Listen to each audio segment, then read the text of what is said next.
Now to the latest on the war in the Middle East. This morning, Israel launched a series of intense airstrikes in southern Lebanon. Israel is calling this a preemptive move against the Hezbollah militant group. Hezbollah has confirmed that it launched its own attack on Israel today with a large number of drones.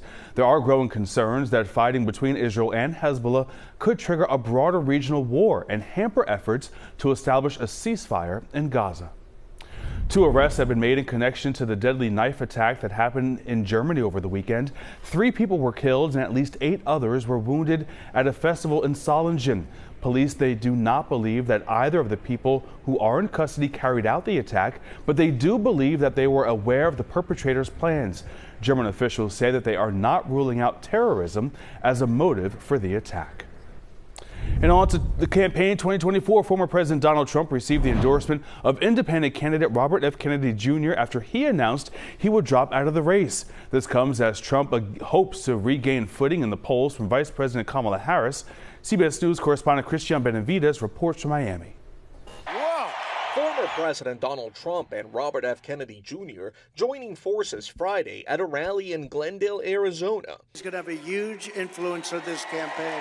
Bobby and I will fight together to defeat the corrupt political establishment. Hours after RFK Jr. announced he's suspending his independent campaign for president and throwing his support behind Trump in swing states where he could be a spoiler candidate. I would likely hand the election over to the Democrats, with whom I disagree on the most existential issues: censorship, war, and chronic disease. 5 of Kennedy's siblings slammed his decision to endorse Trump, calling it a betrayal of the values that our father and our family hold most dear.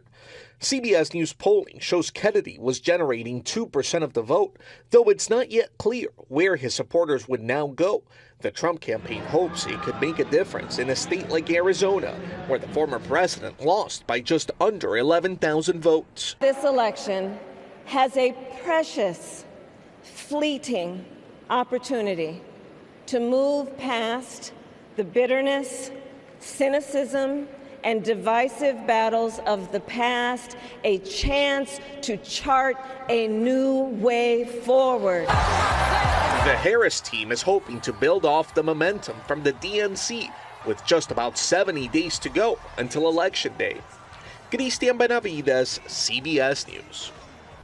And as we get into the final weeks of this year's campaign, we have all the developments in the race for president. When we're not on television, you can get the latest anytime at cbsphiladelphia.com.